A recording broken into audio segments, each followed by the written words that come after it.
Severance, episode 9, The We Are, is finally here. We're going to talk about it. Let's go! All right, everyone, welcome back to AsArt with Nick, John, and special guest and resident expert Kyle. So, season finale. Nick and I I was talking trash last week. I'm like, this better be a good season finale. I'm out if it's not, and I really liked it. Kyle and I have not talked about this at all. Nick and I talked about it a little bit. We've done some other Severance coverage, so check that out if you haven't seen that. We've been covering some cool HBO Max shows, which is probably our favorite service. We don't want to play favorites, but it's our favorite. But anyway, a lot of different stuff. Check out AsArt.space for all the audio and video links, and check out Pecos with a Zero for Kyle's awesome Instagram artwork as well. Spoilers, just in case if you guys haven't watched the final episode, we're going to be definitely talking about spoilers in this episode, no doubt about it. Yes, so if you're any, you need to go watch the show so you can be an Audi. Okay, guys, let's go into this episode. Maybe we'll break it down since the way the episodes break up. We'll do character by character, and let's start with Dylan. Okay, so Dylan's, he's doing the stretchity stretch. And John, what do you think? Was I right or was I right? Yeah, so last week, we did a reading comments video, and someone was like, so Nick's thing was like, yeah, that's like a spring-loaded, knob that he's going to have to hold that whole time. I wonder if it's going to be like a really short, they're just going to get a glimpse and pop back in. And someone was like, dude, it's not a spring knob. They'd have to hold, I'm not making fun of you if you're listening to this, by the way, but he's like, they'd have to hold that 8 hours a day. And Nick's theory was like, this is an emergency knob. They don't want that to accidentally get toggled on. And so it's like, this is not meant to be on for very long. And so, boy, Nick was certainly right about that, and I thought it added a huge amount to that. And my thought that I thought was really fun about this is this was an hour-long episode, but we're splitting the time between three different people, actually more than three different people, because we have Mrs. Anyway, so he probably was holding it like that for about 20 minutes, and I'm not a tall person. I think Dylan's probably not a tall person either. And like stretch for 20 minutes. He is the hero of this episode. But let's continue on from here. Yeah. So I loved the whole him yelling at Mr. Milicek from the doorway. He's like, I want to know my son. Yeah, I thought that was so much fun. But he was a fun character for this episode for sure. Yeah, I almost want to say that it was a little bit longer than 20 minutes. Though going through like the sort of series of events, everything could technically have happened within 20 minutes. Like roughly, right? Yeah. But because the way it's chopped up, for sure. Irving had to drive and things like that, so maybe longer. But I'm thinking, how long? I mean, he was barely stretching. I'm like, how long could I stay like that? Probably not an hour. I'm trying to think realistically, but then again, is this supposed to be real? Not really. Dylan, I'm trying to. Dylan did not skip arm day. All right, that's for sure. He's got staying power. Let's not forget that. And it's so trippy because like even Mr. Milcek was like, "Hey, we'll throw you a waffle. We have other things. We have ping pong and tetherball." Like he's whatever you. He's like whatever you want. We got waffles. And he's like Bubba Gump. We got shrimp gumbo, shrimp blah blah, shrimp like what are you doing there, man? And all he wants is just a little bit of family connection, Yeah, exactly. So and then just so you guys know, we're going to be doing a season 2 prediction video after this. So subscribe because we have predictions of what his character is going to be doing next season coming up too. But from there, I don't know. What do you think, Irving? Do we just jump to Irving? Because Irving, it was so different than what I thought. I thought he was just going to be like, I'm a painter, and he's going to be so amazed that he's a painter, and he would like freak out over it. But he was just kind of on a mission to find Bert. It definitely felt that way. Right. It wasn't. It wasn't about his like who he is, right? His Audi self. But then again, I guess all of them were sort of on a mission in a way, right? Yes. To for on their any behalf. So like, I don't know, like. He's this artist, but like he's also listening to Ace of Spades over and over again. on endless loop. I kind of like that though. It's a good quirk. Yeah. It was to an extent. He was kind of my most disappointing version because of all.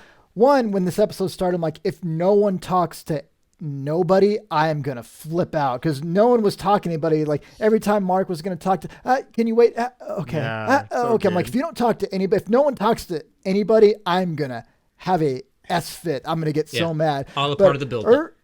But Irving wasn't real. He didn't really talk. But then again, Nick pointed out he wasn't around anybody, so it makes sense. But his whole thing was like, I gotta find Bert. I got now. I want to know where Christopher Walken is too. So I get you, man. But at the same time, it's like, it's maybe not the best timing to go looking for someone that's not going to, I don't know. I have another question around that actually. And that's about the map that he has. So so maybe I missed a beat, but he's been marking names of people that are on the outside. Yeah. That was what we got out of it for sure. Yeah. Irving's Audi is definitely doing research and stuff like that, and it looks like he's even like has some kind of military background too. Yes, because you saw maybe for sure. It's like he's definitely trying to put pieces together from the outside. That's fascinating. Okay. My almost guess at that was people that have lost or are trying to escape their past are more likely to go into this Lumen setting, and so maybe more military people that have trauma from wartime are more likely to go into that. Maybe Bert has that too. I don't know. I'm obviously guessing there, but I'm almost thinking maybe Christopher Walken's voice. I can't do his voice. So I hit the watch in the only place I could. If you guys don't know the line, watch Pulp Fiction. But that's a good point, John. What do they all like? Do they all want to forget something, right? That's usually painful or traumatic. It seems for like them. That's what it is. Right? Yeah. But I'm curious. But I'm curious if he actually entered Lumen, Irving, in order to. It seems like I guess he could have got curious as he was already working for Lumen. Just what's my Annie up to? What are they about? Kind of like Mark. It kind of formed this curiosity, but at the same time, I wonder if he went in already with the intent of trying to. Figure this out and get closer. So of all the people, we actually know the least amount about his Audi, probably, right? I guess Dylan, we don't know anything really either, but everybody else, we got a little bit more of a glimpse, I guess. Yeah. Because Dylan was the trigger man, so he's got to stay behind, unfortunately, take one for the team. Well, it's kind of like it balances out because he did get a little bit of time out there. Because he got to discover he had a kid, right? And then of course Milchek is saying you actually have 3, and he's like, whoa, yeah. And one thing too about Irving, were you okay with that? He kind of already knew how to drive. No, I was curious. So that's I thought about that, but then that's part of Haley's whole initiation. It's so do you remember this? Do you remember this? Do you remember what the capital of this is? So they remember their basic life skills. They just don't remember their personal memories, right? Is that correct, Kyle? Or in a way, yeah. So that's what I would say similarly as well. Is that it's like selective memory, negation, right? And so with Irving, we did notice though he was it's almost as if he was remembering he hadn't been in a car in 20 years, right? Yeah, he's because he was kind of stopping and starting and hitting the accelerator too hard kind of deal. So yeah, there was a little bit of that. He had to kind of relearn on the fly how to drive a car, right? Yeah. So yeah. You know what this episode was reminding me a little bit of is this Eternal Sunshine of the Spotless Mind. I don't know if you guys have ever seen that movie. It's with Jim Carrey. Yeah. And it's a good movie. I was just randomly I was getting little vibes of that. I was like, oh man, just remind me of that movie. That was a good movie too. But just the whole idea that there's sections of you that aren't there anymore, but you're still going to be able to carry out your life, and you're not losing basic skill sets like driving a car and things like that. But other things are just gone out of that. It's just. I have a question now, guys. This might be going off the rails, but it ties into Irving. And his car. So have you noticed that everyone is driving a car from either the late 80s to early 90s? Yeah. But everyone has smartphones? Yeah. What's going on? Maybe it was just what's that about? To them from the company. Maybe. I just kept laughing at Patricia Arquette's car. It looks like the Murph mobile if it had better paint on it. I was like, no. I'm just like, are you going to sing Bohemian Rhapsody in there? He's like, yeah. It's like.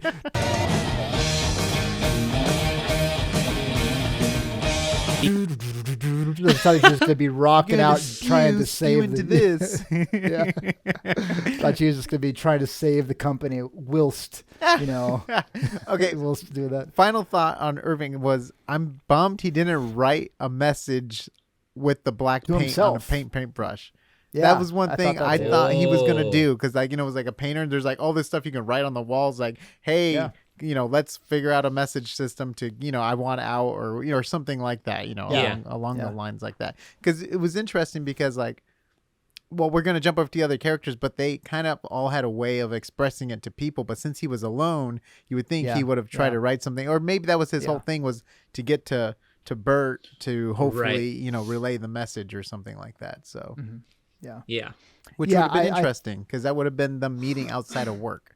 And I don't know if that will do a brain. Well, I don't know, because like Mark saw his wife too, and I guess that's the test, right? They're like, oh, let's bring the candle in. Oh, he's sculpting the tree. Let's see if he recognizes his wife, kind of thing. So I don't know. Maybe not. Maybe it wouldn't. So I wouldn't think he would, but at the same time, you know, who knows? I mean,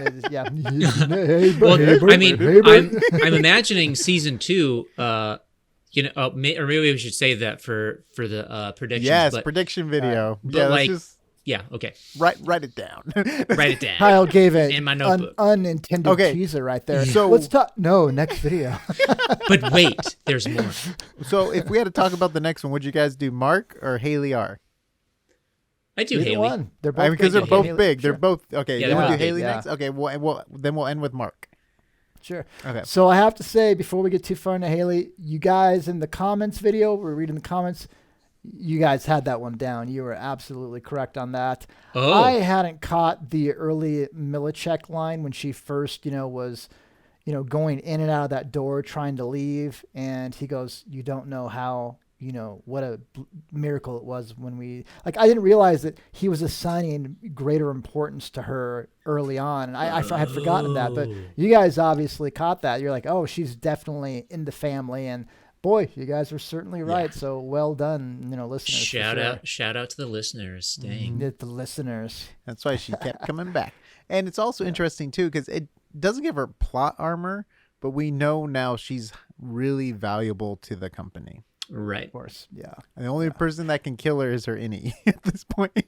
Right. And she already tried once. Not for lack of trying. Yeah, not for lack of trying.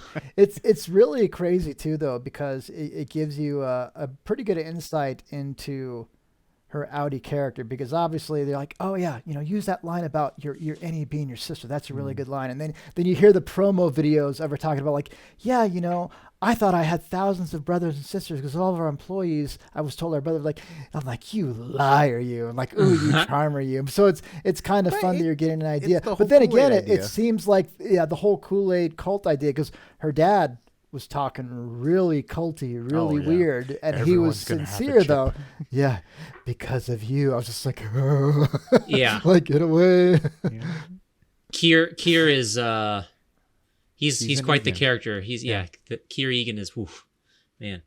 Crazy. This whole, we got to talk about this more on another video or something about this company is like a cross between Eyes Wide Shut, the Mormon Church, and freaking some sort of Scientology or something. I don't know, man. It's crazy. With science.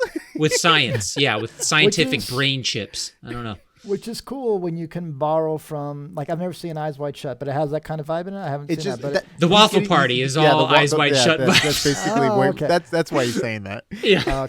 But it's cool that, that you can pick and choose, that you're seeing things in real life that are kind of injected in there. We don't know if that's what they planned on, but when you can borrow from real life, that's usually going to give you a more believable result. And I mean, definitely there's things that I see in other movies that maybe they did or didn't use as inspiration, but it's just cool. There's a great amount of ideas and concepts in here that just are absolutely fascinating. This was a wonderful season. Really edited well too. Edited wonderful. Yeah. Another question from me for Helly is, I forget who tackled her at the end. Was it Natalie? The spokeswoman? I don't think anyone got on stage and tackled her. I thought she after she said they're keeping us down there like slaves or something, and then someone just ran up and tackled her off stage. Oh, did they? I maybe you know what? That might be to all the listeners out there. Maybe I didn't see that right. You correct me if I'm wrong. Yeah, because there was a lot of fast cuts going on. Yeah. And I think it's tough. Obviously when we get to Mark's storyline, because he was the last person they landed on. But how cool! I mean, what a good cliffhanger for the next season. Shouting out. I mean, what is it gonna do if they really control the media, stuff like that? But what's her speech gonna do? But it could add questions to the people that are part of the cult. I mean, once you get a thought in mind, it's always there, right? No matter, and if they see something and then they see it's like Indiana's like, oh no, like is our system even being hacked, or it's going to make them re-question everything, how do they everything deal with the fallout. Yeah, and she's gonna probably come back to work. We know Dylan, if we'll see if they'll even let Dylan leave. He might be held there for a while. Oh yeah, they might even send him down the elevator at this point, for all we know. Remember, you had clean slate, you had goldfish, you had elephant, like all the other options, right? So it's like, we don't know if he's going to be clean slated. The only people that might not show up at this point could be Mark and could be Irving, right? Because they might, like he might be freaking out once he's at Bert's door. He's like, okay, something's really going on here. Right. But I think Irving still might return. The person that's in question is Mark, I feel like. Because Mark knows his boss is his neighbor. You know what I mean? Like, he knows stuff's going and down. His sister now might knows. Be like, don't go back. Don't, you know what I mean? Like, we're going to figure this out kind of thing. So I'm glad that some of that stuff happened. Like, I didn't think that she being his boss was going to get spoken. I wasn't even sure. I thought right when he was going to talk to his sister, he was going to be snapped back to regular Mark, and I was just going to be like, F you, show. I was going to be that was so good with mad. The story beats, because you didn't know when they were going to get snapped back. And I love when they did cut back to the sister and Mark, and she just goes, you're kidding, right? Or something like that. It's like, oh, they already had the conversation. I love that they didn't have to show you the conversation. Right. You could just infer like, oh, they had that crazy conversation. I just love that. That's great editing. They didn't need to show it. Just the reaction told us everything we needed to know. So now we're jumping to Mark. That was a great segue. Yeah. So one other thing that was cool is like he got two big things, right? Or no, three big things. He was able to tell his sister. The boss was revealed, now the sister knows, and his wife is still alive. Yes. Mm-hmm. Yeah. Well, clone. It could be. We don't know what yet. We don't know the parameters of that. But But then she's in existence in some way, shape, or form, and it's obviously Lumen's doing that she's there, and which makes it a much more interesting thing. And how did they play the part in that? If from the onset? And, And then Kyle has read the emails or the Lumen ebook. So there's car accidents too, right, Kyle? There's been a history of car accidents. Yes, this was based off of the. Explain what the Ahead, so this is the supplemental material. I believe it's called the Lexington Papers. Yes. And it's about this one former school bus driver who became a part of Lumen and got severed, right? Essentially, she started connecting the dots and stuff, and when she got too close, all of a sudden an accident happened, right? And the reporter that she had sent this email chain to, was she talked to her lead editor. She's like, hey, so should we run with the story? This sounds fishy, right? He goes like, nah, there's not enough evidence. It's not, we need multiple sources, like cover the basketball game. And it's like, oh my God, it's horrible. But, so it, seems like this hasn't happened. I mean, this has happened before in the past, right? I mean, but the other half of that is an excerpt from the employee handbook, right? That talks about what macro data management actually, or macro data refinement actually does a little bit. It's something that's already sort of been explained in the series, but it kind of goes into a little bit more depth. And I've noticed that what they're doing, how they're feeling those emotions, those are the four tempers that Keir Egan talks about with his little that creepy wax model, which was malice, woe, dread, and frolic, right? And those are the four emotions they get when they look at those numbers, right? So like when Mark was saying like, oh, like some numbers will freak you out, right? And I was like, freak you out? How? Like make you, and that was a part of one of the tempers that they were experiencing. But I think we're getting off the topic because now we're, we need to go back to Mark and Rickon. Oh, sorry. Go on. We do want to say thank you to the listener that notified and let us know about that ebook. Oh my gosh. That's a cool thing. Yeah. So thank you so much for that. Yeah, that was good. It was an interesting read for sure. Thank you so for much. That. Yeah. Now, Rickon, guys. Come on. Like, how fun was that? Like, the freak out moment when he realizes love, the like, book and Mark he's is there like, in front of him. It's my hero. It's like, oh my, I just love the conversation. He's like, don't condescend me. He's like Yeah, he thought he was messing with him. He's like, I know how you feel about my writing. He's like, yes, it changed my life. The exchanges were so funny. It cracked me up. The reveals and the realizations of the Innies and the Audis being swapped is really fun. Whether it's Haley or Mark or all those made it really fun. He's like, I just love Mark when he's just a slight little last thing. Mark when it's like, so yeah, our baby. Yeah. Like, you mean this collective? So it takes a village. Takes a I village. just love that stuff. Kind of Trying to figure it out. Yeah, I thought it was really funny. But yeah. So anyway, so let's go back to that. It kind of goes. I mean, Mark specifically. There were like a little bit of other tidbits with the others, but for his especially kind of shows how much divergence there is with Innies and Audis. Right? Because he would we're with Innie Mark right now, and he was absolutely inspired by the book, right? By Rickon's book. Yeah, for sure. And actually, like, I'm not gonna lie, not a bad read. Sounds like. Yeah, and then I really liked the pacing of Mark's, like, going to the room. He's kind of dodging, like, he knows that's his, like, the boss. He's like, oh crap, I gotta steer away. Like, this is not a good situation, kind of thing. Like, I want to get away. And I was really enjoying the pacing, even like, oh, we'll talk to you later. We'll talk to you, like, the put-offs and stuff, because it just adds so much tension for the great reveal at the end when he's, like, shouting, But what was the thing with the guy at the dinner party that was claiming he found the baby? Oh, yeah. I know.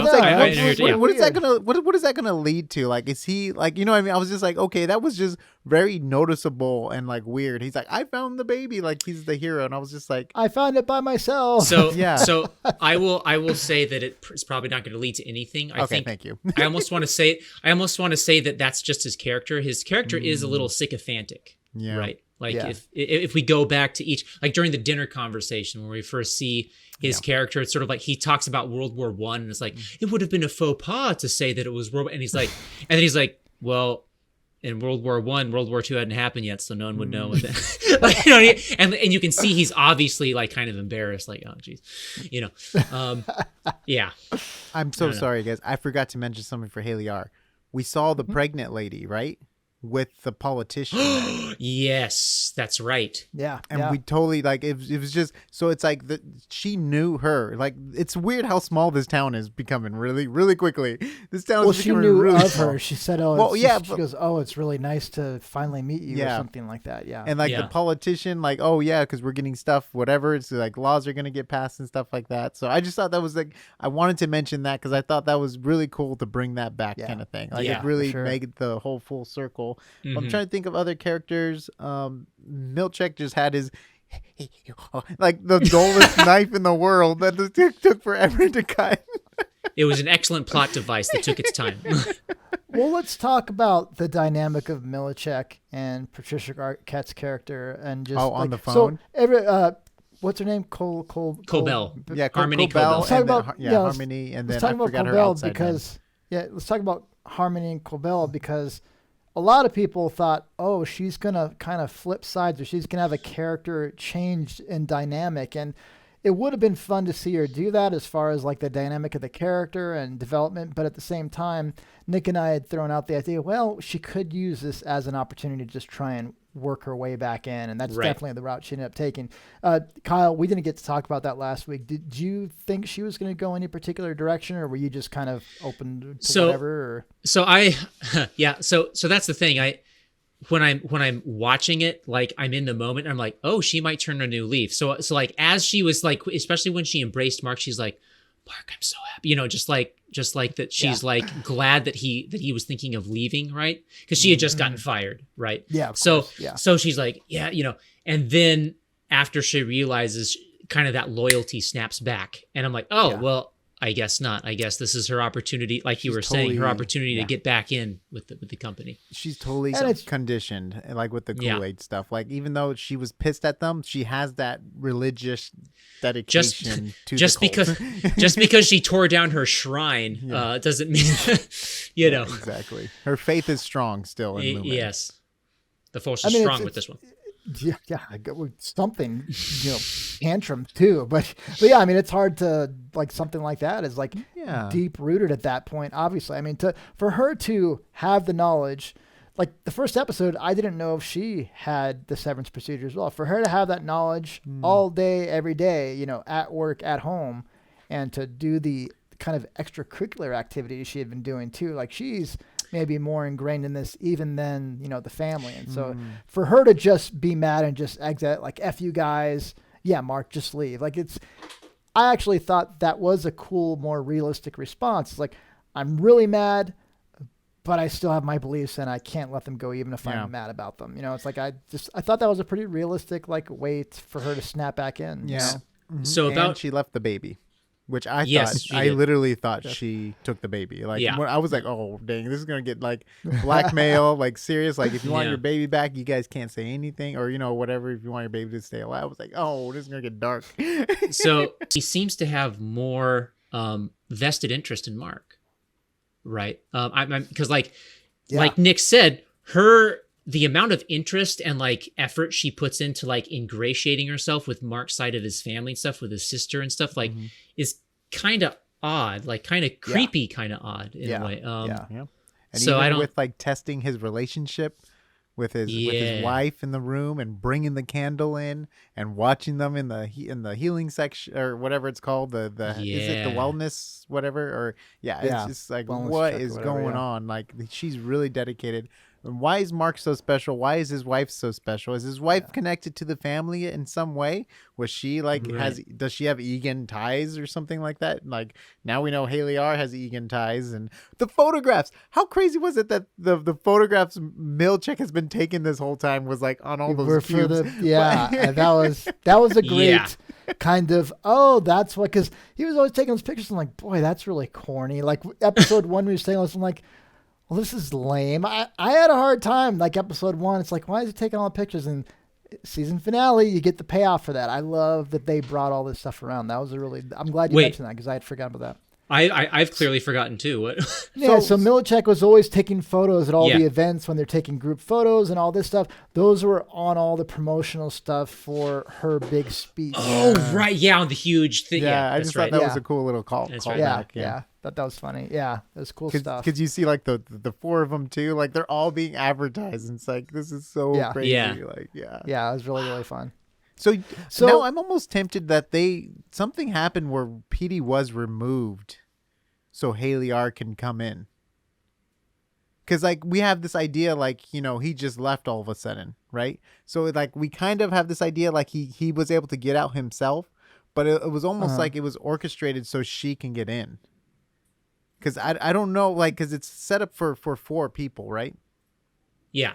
So like I'm just thinking like it's just a little too weird. Like they're doing this whole push. She like, her family kind of motivated her to, and she wanted to go in to show, hey, the Severance thing is great. We're going to open it up to the world. Look I'm a member of the family. Everything's great. Woohoo. This is awesome. Let's go out to the public. With every Big Mac, you get a Severance procedure or something like that. And it's just like, but I just feel like now it's just like, it was almost like perfect timing that Petey left and she came in. I'm thinking that it's a plot device and nothing more. Okay. I mean, but that's just me. I mean, there could be something there. I mean, you've been right before, Nick. The next day, right? Literally, remember, he just didn't show up that day. He got promoted, and then Haley R was there. That was all like day 1. Remember, like he was like Mark's the new leader, and he was like doing the interview on the first episode. So it's like it was just weird. Like the same day he didn't show up, this happened. So I don't know. It felt very odd. I mean, that could have been from the board. I mean, maybe she's on the board in some way, and that could have been damage control. Like, hey, this guy's trying to get his, trying to reconnect himself. Like, all right, I'm going to show you guys. I'm going to go do it myself. We don't know. We might like it could just be a plot device, like Kyle's saying, or it's just something we don't need to dig into too deeply. It could just be a plot device. They have goats.